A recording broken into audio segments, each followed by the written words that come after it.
Hey y'all, I think I finally got it figured out. I haven't been live in a little while, so I'm really excited.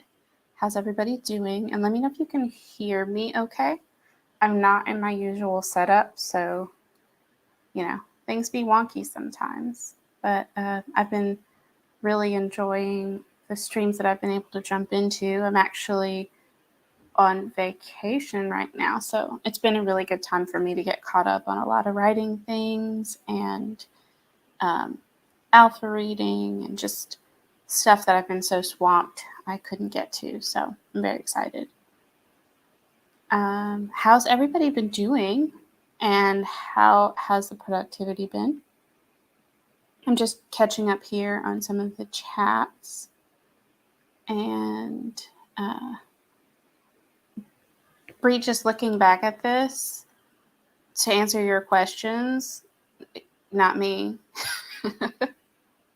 I'm ready to be awkward on camera. It's fine. Yeah.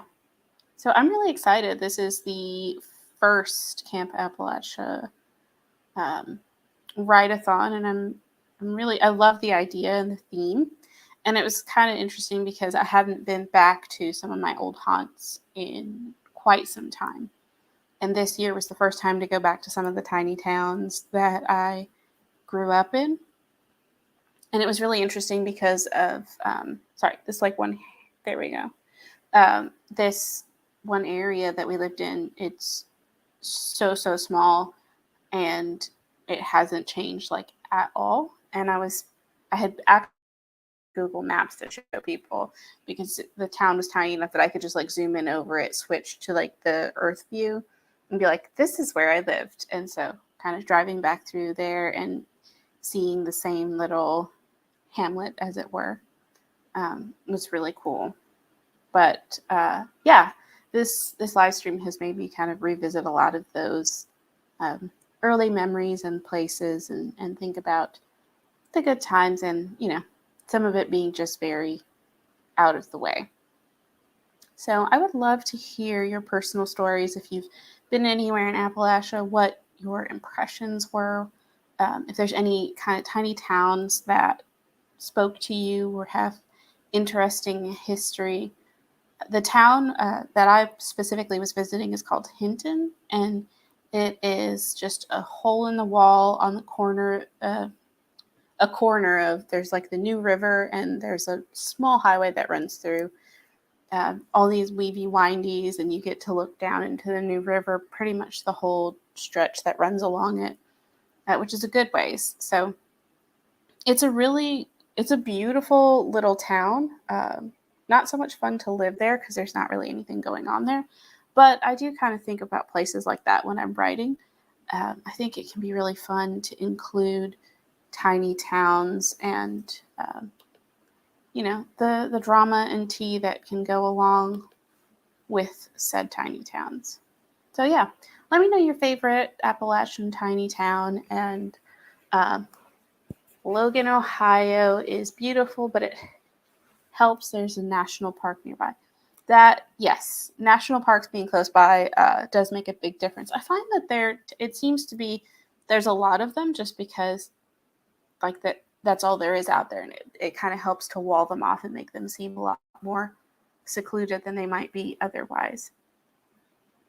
So I do have some timers pulled up. I'm going to do my best here because I just have my one computer that is a little bit older, so sometimes it does struggle, but we're going to do our best here. And let's start with this 20-minute timer, the Charms in the Library timer, which is super cute. And then go ahead and throw in the chat what you are working on. And we're going to get into it. So bear with me here while my computer loads. Okay.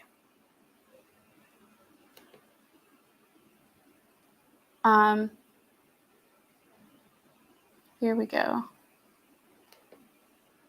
I'm like twice as excited about this timer because I just finished the book while I was on my vacation. So, anyways, um, here we go. We're going to go with sprint number 1. I'm going to share my screen here.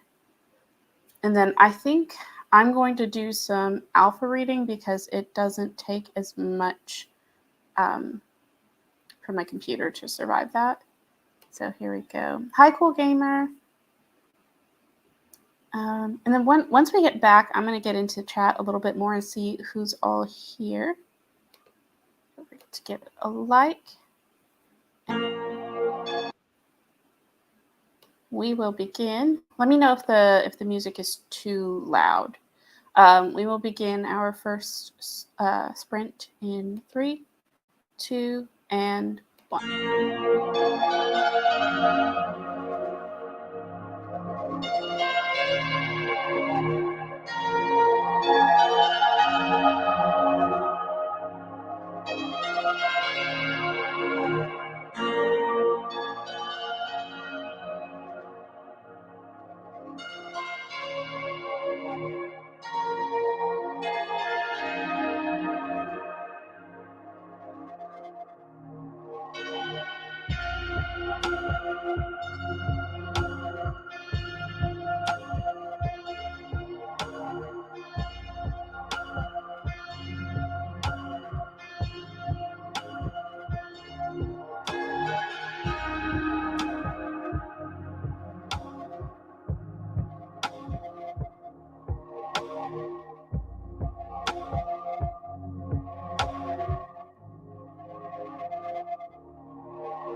All right, everybody, how did it go?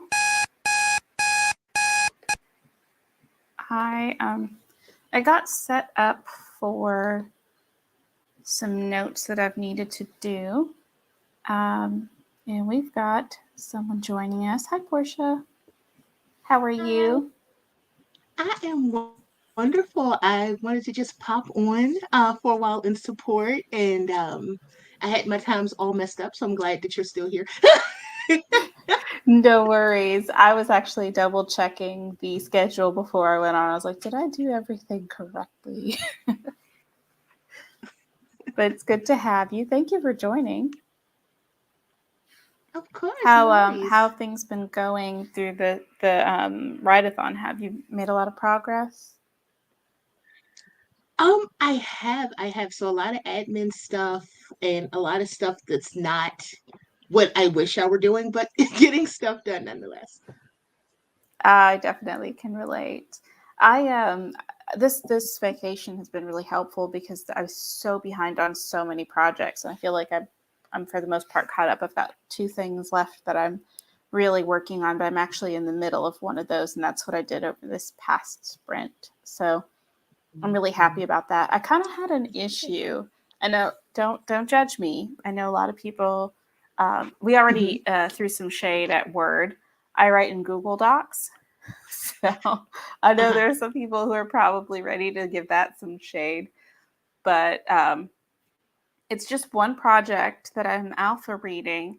I have started to write notes on it. This is the third time, and I don't know if I opened the document incorrectly or somehow messed it up, but I've lost my notes on it twice, and I usually go through as I'm reading and make comments. So I have no idea where I was when I made the comments or what happened. And yeah, they were all Oh, gone. So I just started a separate document, and I was just like, we tried. Um, but yeah, I do love drafting in Google Docs for the most part. So since it's a new document, I'm hoping that it was just like a weirdness from like maybe opening a Word document as a Google Doc or something. That's what I'm going to tell myself. yeah, yeah. No, I will say this. I like Word for some things. Like I'm a Scrivener girl for longer projects, but I like Word for some things. But for collaboration, Google Docs is definitely better for if you have something that you want people to comment on, because doing that in Word is always a headache for me. And maybe I'm also doing it wrong. I would like a representative from Word to come in the chat and be like, "Hey, this is what you're doing wrong." That would be great. Definitely let us know. We're ready to receive. I think so too, though, because when someone emails me a Word document as an attachment, I have to open it as a Google Doc in order, because I don't have Word on my Mac, and I'm just like, I don't know, I don't know how to help you. I wanted to Yeah, take a yeah. And quick Word for second, Mac though. is, oh, Oh go yeah, ahead. Sorry. it's a whole different animal. I don't know how it works. I know for me, it's really funny to watch someone who only uses a Mac try to do something on a PC, or vice versa. I feel like Mhm. it's like trying to watch someone be ambidextrous, and I think it's great. Yeah. So, quick second, I wanted to say hey to some people who are here in the chat. I see we have Phoebe here. Hello. And Kelly is here, and Bree, and Maya, and Becca. Hello. And Nia, and Eva, and Grayson, and Cool Gamer popped in, and the Dawdling Writer, Jules. It is good to see you all. I feel like I've been away for such a long time, just getting my life together. So I haven't seen so many people, and it's really good to see you all. And I see here what people were working on during this last sprint. Let me see here.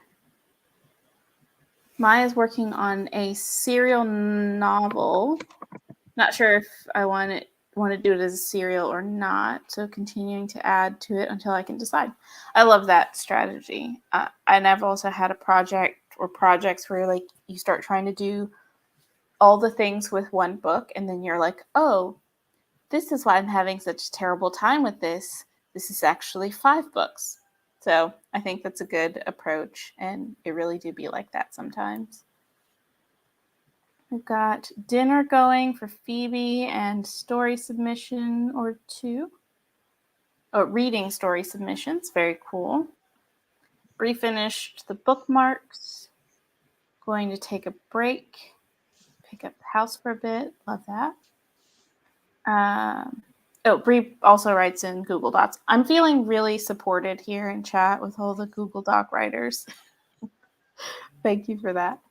And kitchen's almost cleaned. Ooh, a lot could sound good. And Becca is working up to finishing some homework, getting all the admin stuff out of the way. Love getting admin stuff out of the way. And Yes. I'm here. If you're All the sending, admin. I would also like some very much love to you. Please and thank you. Although the shipping on mine might be a little extreme. So, oh, that's so fun. A park cleanup event with Cub Scouts. I'm fighting off nap cravings. Oh, Listen, take a nap for both of us, Eva. Take a nap for both of us. So, I think we did just get one. We did have that one tiny town that we also talked about earlier, but definitely feel free to keep posting your favorite little Appalachian towns in chat because we love to see it. Portia, did you happen to have one? I am going to say, that's an interesting question. Huh. I'm going to say Waldorf, Maryland, only because it is such an odd little town. It is very strange and odd, but they have a very classy Walmart. So classy I feel like I've actually Walmart. been there. It's been a long, long time, but I'm pretty sure I've been to Waldorf. That is so funny. Yes. Maybe If that's you the if thing. you've been Like to the if you're Walmart, you're in for a treat. I think I don't know how long they've had a Walmart, but I feel like when I was there, it was when maybe when Walmart was becoming a thing, and I'm not sure that they had one yet. Mm. Because I Oh, okay. remember when Walmart started moving into Maryland, and everyone was like, it's this really big store. It's kind of like a mall, but it's not a mall, but it has everything. You have to go. Look at the prices. Roll back. It was a thing. Yes. I remember that. Also, when going from a regular Walmart to a super center was like, and they're open 24 hours a day, and everyone was like, no, especially coming from tiny towns. So that's funny. Yes. I love It was that. a scandal. Um Walmart superstores, I remember when they were a scandal because we didn't have any really in the DC area at all. I mean, there were some on the Virginia side, but we didn't really have Walmart as a thing. And as Walmart started to come in, it was controversial. It was like, do we really want Walmart? Yeah. Yeah. And I think everyone was, I mean, in a lot of cases, Mhm. rightfully upset that, like, hey, this is putting a lot of the mom Yeah. and pop shops out of business. And then at the same Mhm. time, it was like, true, but also we can't get half of what we need here.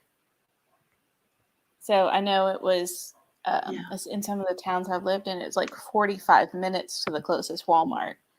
And we were, grateful for that because otherwise it had been even further to get to, all the shops and everything that you needed. It was like a day full of errands and you had to drive to, you know, a couple hours sometimes to get what you needed. And in some regards, that does cause a lot of financial hardship on a lot of people in those towns.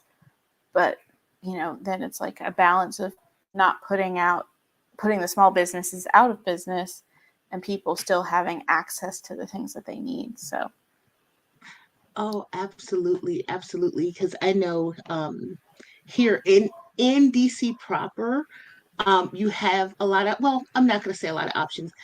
For DC to be so small, different parts of DC are like a whole different world because where my parents live, up until maybe a couple of years ago, we were a food desert because we had no grocery stores here on this side of town. You had to go across the river, which, was two or three buses to get groceries up until maybe 4 or 5 years ago. So downtown DC, easier to get groceries and stuff, but we still have parts of the city that are a food desert and it's really difficult to get things. And then when I moved to further out in Virginia, Family Dollar. I mean, anybody from Appalachia knows that, Family Dollar is where you get, and nothing is really a dollar, but yes. Or Fred's. yes, or Haven't been Fred's, and to a it's like, Fred's in a while. But yeah, I yeah, mean, you're so right, and it's like the prices at those little stores, they're not cheap by any means. But it's like if that's the only option, then oh my gosh, exactly. Kmart, yes. The blue light special. This is really taking me on a trip down memory lane. That's kind of cool, Becca, that they have the city ordinance, but I think Portia, to your point as well with the food deserts. I know that's a big part of it. Even if there is something there, if the roads to get to it are not walkable, then Mm, you can still have all the same problems. Just you can't actually.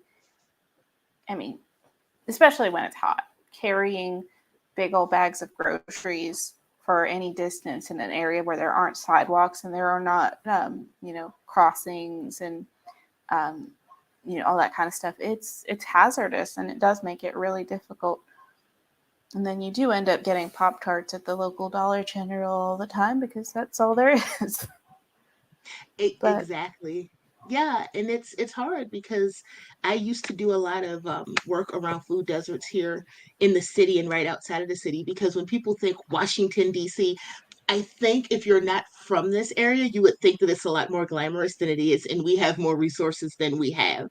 But Hmm. the actual city that's not federal property, it's not really a lot here, which is changing over the past 10 years, but it's really hard to get fresh produce in a lot of parts of the city.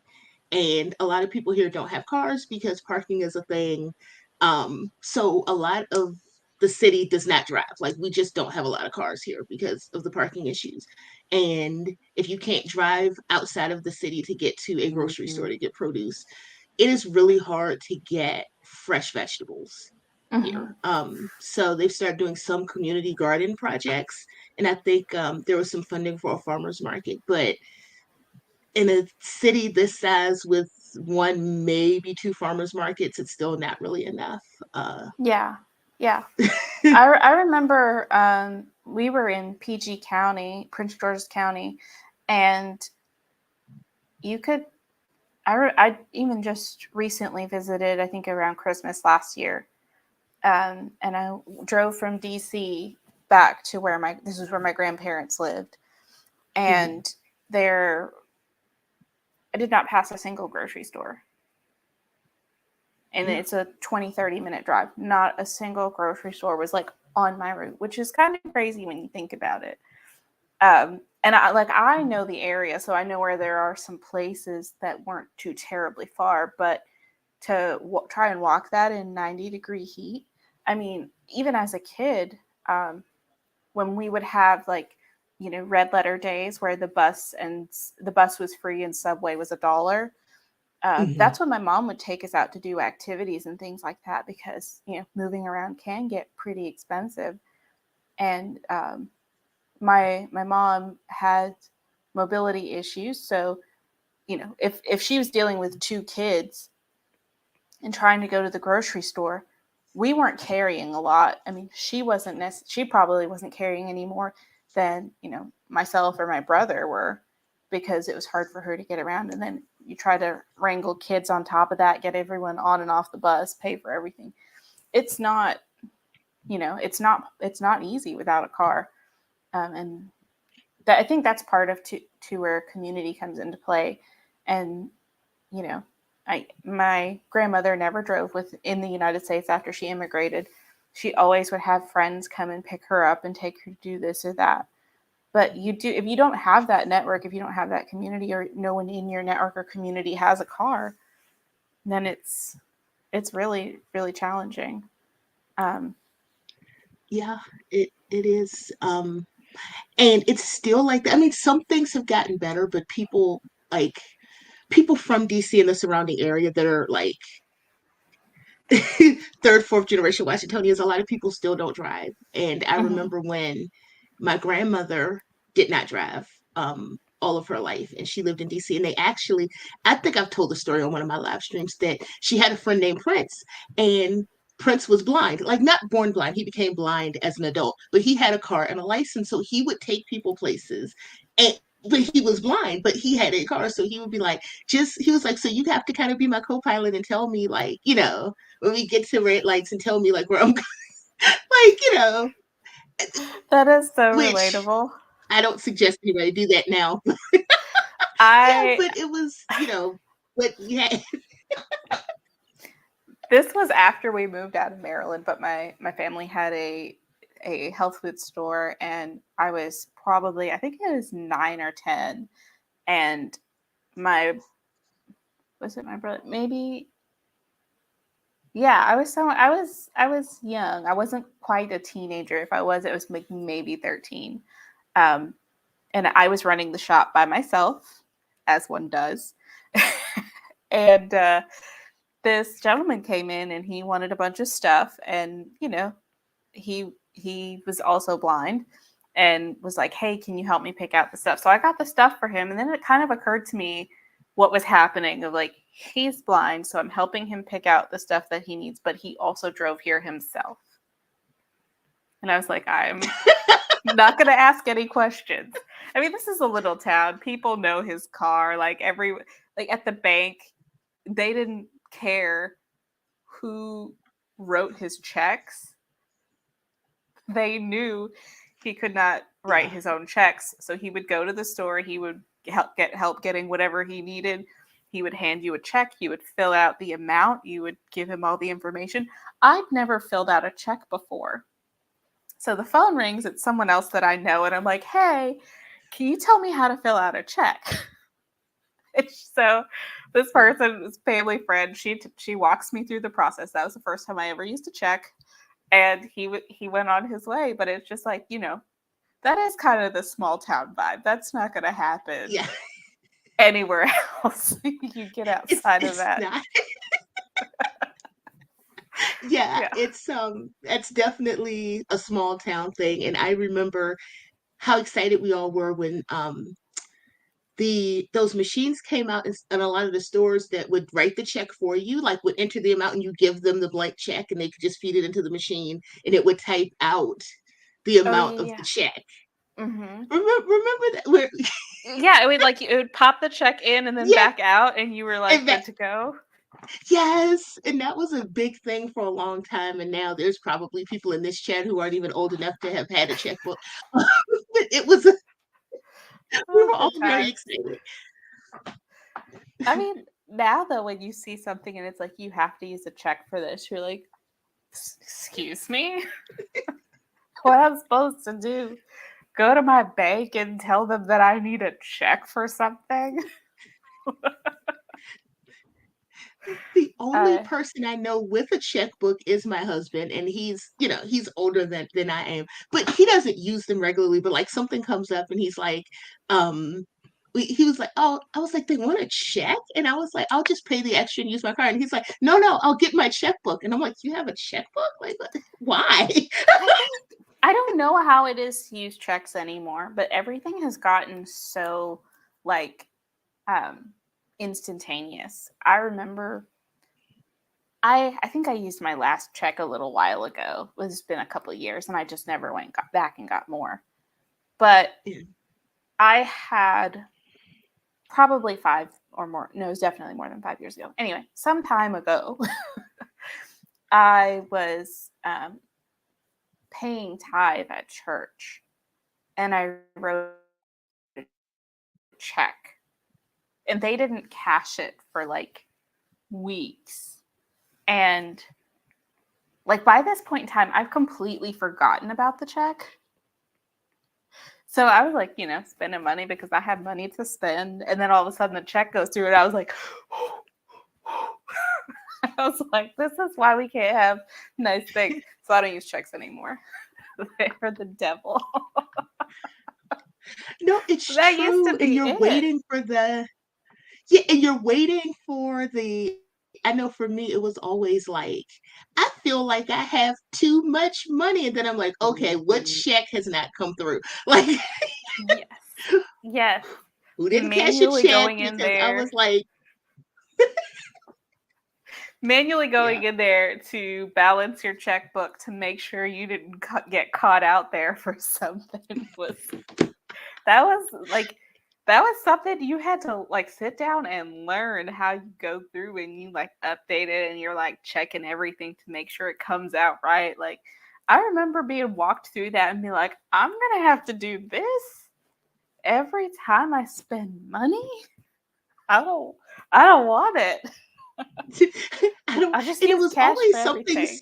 stupid. It was always, for me at least, the check that they don't cash forever. It's Mhm. never even, for me, it was usually not even a big check, but it was just that 15 or $20 that then they take at a moment, like at the worst possible time. And you're like, Always. oh, come on.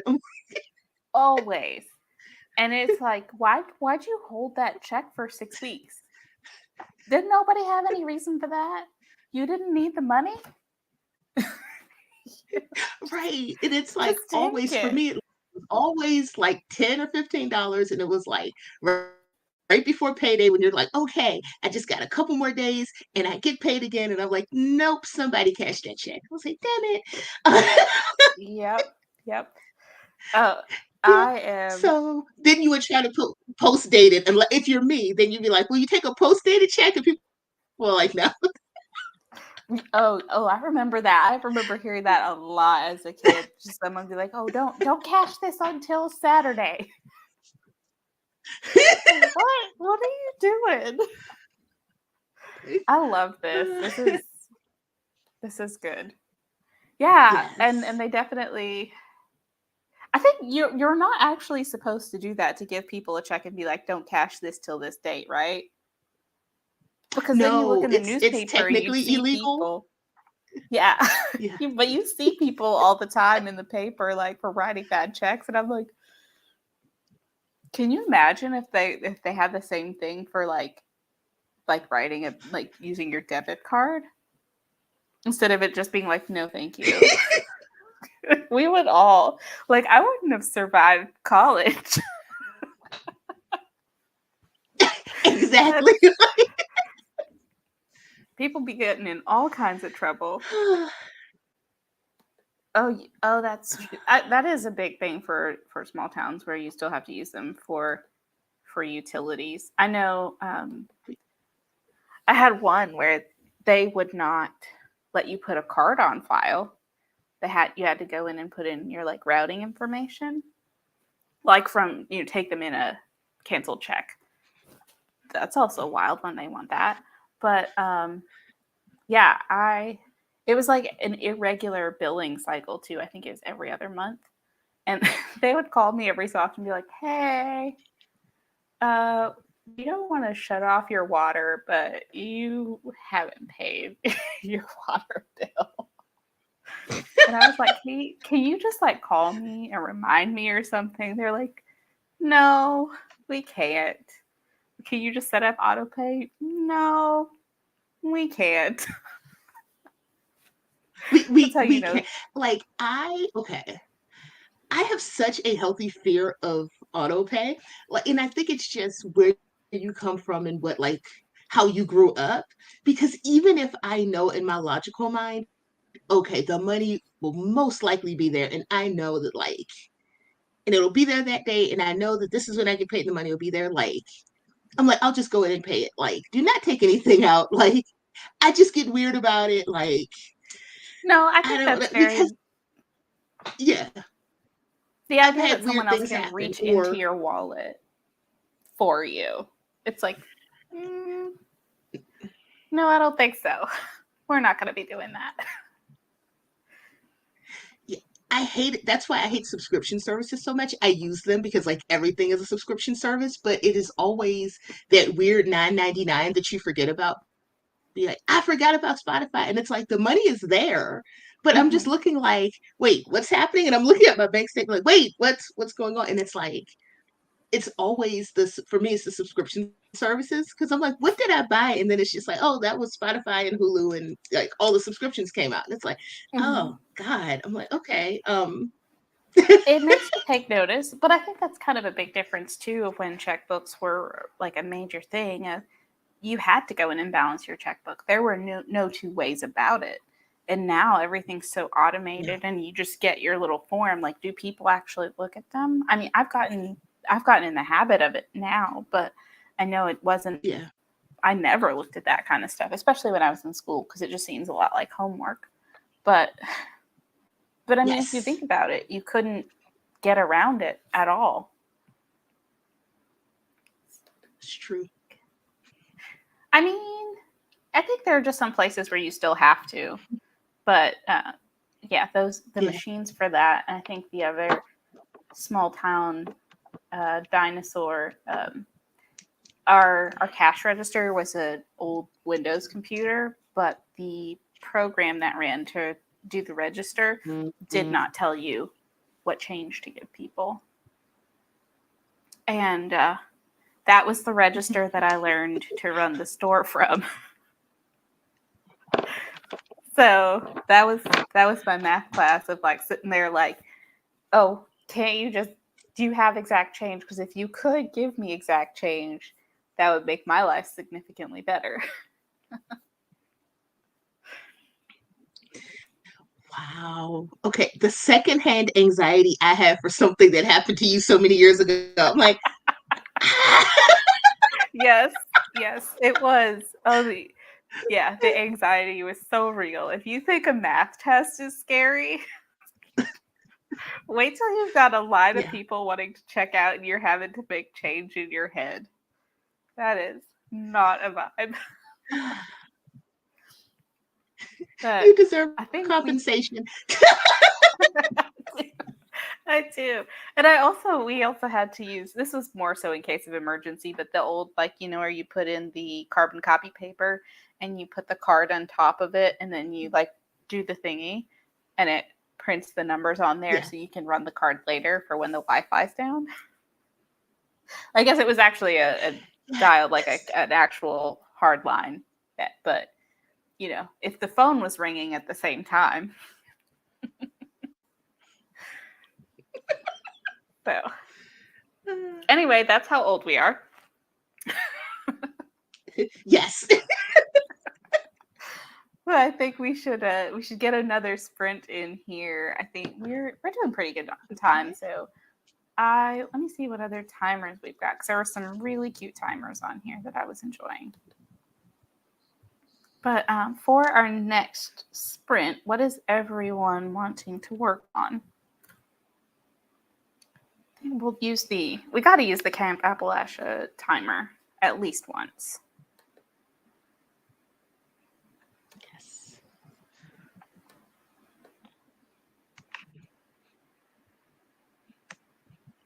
Okay, I think that's loading up here. So, Portia, what will you be working on this sprint? I will be working on a fellowship application for a poetry fellowship for next year. Oh, very exciting. Yay. Yes. I'm going to turn the volume off for this one.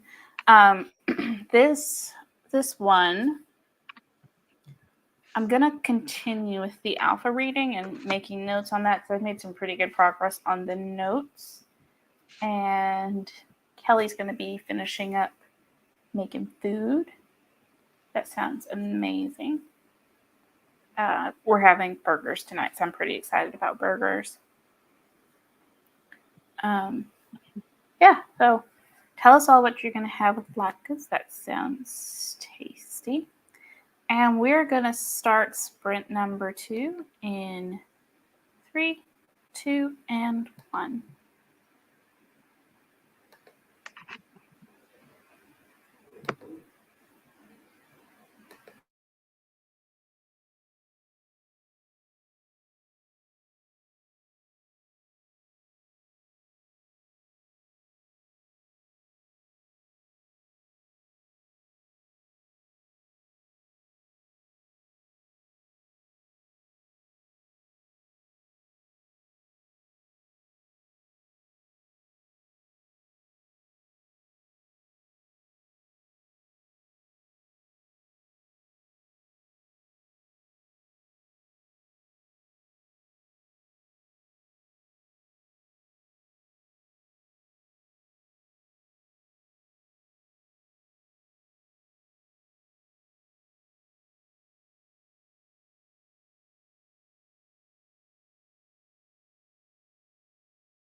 Okay, that was sprint number 2. That went pretty well for me. How did it go for you, Portia?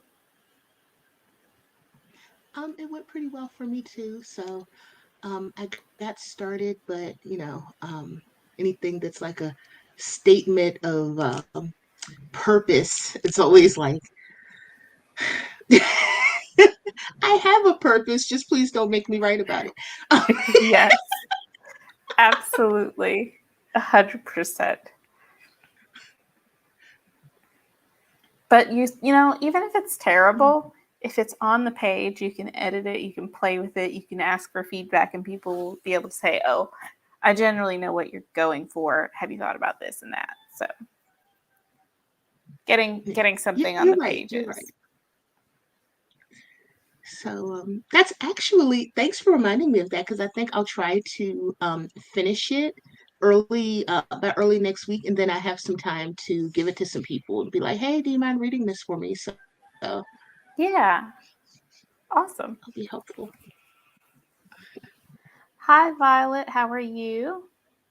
Becca's about halfway through the assignment. That is awesome. And BB, yeah, those in agreement here. Those are difficult. I'm still reading the same project, those alpha reading, and I'm still rereading parts because I haven't found where I was before. But I'm really enjoying this project, so I'm kind of excited about that because I feel like all the notes that I'm taking are just like, I really like this and I really like that. I really like this. I really like that. So that makes me feel good. And I know that getting feedback of like all the positives and what are going right is nice when you're like getting that first round of feedback because it's not so much about composition as it is more about the idea of things and how they come across. Harrow. I was highlighting up Harrow the Ninth. I'm not sure what that is. Hi, Lisa. Welcome. Um, we are pretty close on time, so I would like to get in one more 15-minute sprint because it sounds like everyone's making really good progress. And then we'll still have a few minutes to wrap up. So let me grab another timer really quick. I'm going to do the down the well one, but I'm going to jump ahead to where it's right about 15 minutes left.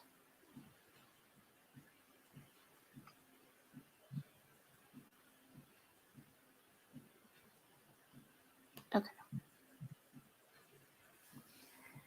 And we're loading. Perfect. Dang it. It was perfect, and then I messed it up. Okay, here we go. We will begin our final sprint number 3. Oh, wait, hold on just a second. It's the second book in the Locked Tomb series by, is that Tamsin Murr? I think. Love Heroine. I will have to give that a look-see. Always looking for a new book. Well, cool. I will check that out. All right, final sprint starting in just a second. Let me share this screen. And we'll begin in 3, 2, and 1.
Okay, that was the end of our third and final sprint. How did everybody do?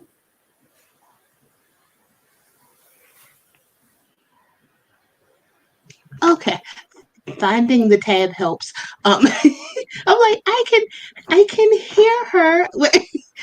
Where are we? That was actually really good. For 15 minutes, so I really get into the flow of writing. I think I'm feeling really good about. Okay, even if it's terrible, we can unterrible it later. So that kind of helped free me up to Yay! get That to makes me start that. happy. It's Yeah. definitely a So mood, thanks a so lot. Yes. absolutely. That makes me really happy to hear it because if one person got something done, then we all got something done. I think that's how that Yeah. works. So I love that. I did a little bit more of the alpha reading as well. I actually got to a point where I'm reading new material. This is not stuff that I've read, multiple times. Um, Mhm. so that's really good. And then I'm just going back to my document, and anytime something stands out to me, I'm just making notes and putting in, basically they're getting a rundown of my thoughts as I'm reading. So I'm just trying to put in, oh, this is the section or this is the scene that I was reading, and here's how I felt when I was reading that.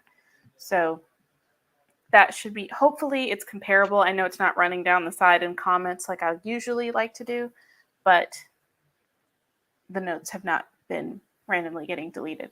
And now that I think about it, I'm just going to go ahead and share what I think the problem was. I think what I did was do something on my phone and make the comments on my phone. And if my phone didn't have good reception and I closed it before it reconnected, that would delete your notes. So, especially if it's not in um, make available offline. So, learn Mm. from the Okay, that error of makes my sense. ways. But Nia also played around in Google Docs. Do you like it? Do you prefer Google Docs or do you prefer Word? Just curious. But while we wait for that to come in, I want to go ahead and give Portia the opportunity to do. You want to do your outro? Yeah. Yes, I will. I am Portia. I am a poet and multi-genre writer. My poetry collection, Low Bridge High Water, is coming out next week, and pre-orders are available in my Ko-fi shop. So kofi.com/Portia Writes. If you're interested in that, and thank you so much for having me, Chandra. It's been really fun. Thank you so much for jumping in. I really appreciate that. It's so nice to have someone to chat with, and I feel like I don't get to see you too terribly often, so I always love being on screen with you. I do want to thank everyone for coming in today and for also participating in this write-a-thon. I hope it's been really helpful for you. I know we've got another stream coming up here in about 15 minutes, so hopefully we'll see you over there. And then I'm going to be getting some burgers soon, so I'm going to go help make some dinner. Um, oh, okay. Nia is setting up Scrivener now, so that's going to be an interesting transition you'll have to tell me about because I feel like sooner or later I might be heading in that direction. But thank you all so much for joining. My name is Chandra Arthur. I'm a science fiction, historical fiction, and fantasy writer. I realize now that I did not actually introduce myself at the beginning of the stream. So thanks for sticking around. And now you know. And we'll see you over in the next sprint. Bye, y'all. Okay. Bye.